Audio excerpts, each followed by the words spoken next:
Setiap malam sang ayah akan menaruh segelas air di dalam mobil. Dia meminta putranya untuk mengemudi naik gunung secepat mungkin, tanpa menumpahkan setetes pun. Pria itu tidak tahu bahwa itu adalah latihan rahasia ayahnya untuknya. Keesokannya seorang pembalap datang ke pom bensin. Dia berkata GTR miliknya disalip oleh AE86 di malam sebelumnya. Mobil itu menggunakan drifting inersia untuk mengambil tikungan dengan mudah. Begitu cepatnya hingga yang terlihat hanya tanda toko tahu. Pembalap itu tak terima. Dia langsung memberi tantangan. Dia ingin pengemudi AE86 misterius itu muncul dan balapan. Tapi pria itu hanya menundukkan kepala. Dia tidak berniat untuk balapan dengan siapapun. Dia hanya ingin mengantarkan tahu dengan cepat. Melalui banyaknya pengiriman, dia perlahan mengasah skill yang luar biasa.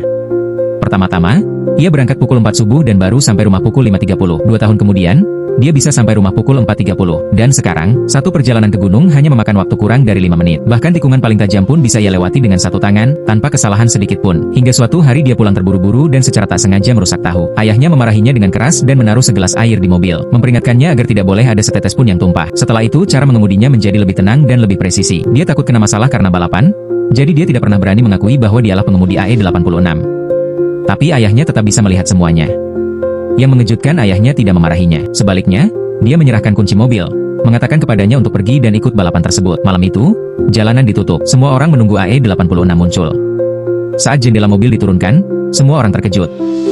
Pengemudinya adalah pemuda ini. Karena bagi orang luar, dia hanyalah seorang siswa yang baru mendapatkan SIM. Tidak ada yang menyangka dialah pengemudi yang mengalahkan GTR. Saat hitungan dimulai, GTR melesat lebih dulu. Itu tetap tenang dan tak cemas, tetap memegang setir dengan satu tangan. Dalam jalan lurus, GTR memimpin sepanjang jalan. AE86 sama sekali tidak bisa menyusul. Tapi di setiap tikungan, AE86 semakin mendekat perlahan-lahan. Meskipun pengemudi GTR mengatur timing masuk tikungan dengan sempurna, AE86 selalu lebih cepat.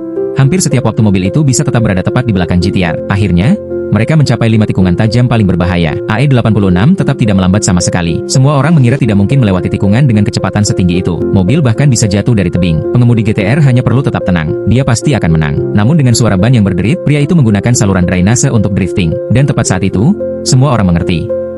Balapan sudah berakhir.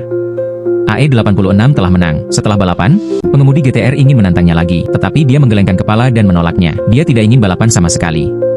Kali ini dia hanya mendengarkan kata-kata ayahnya.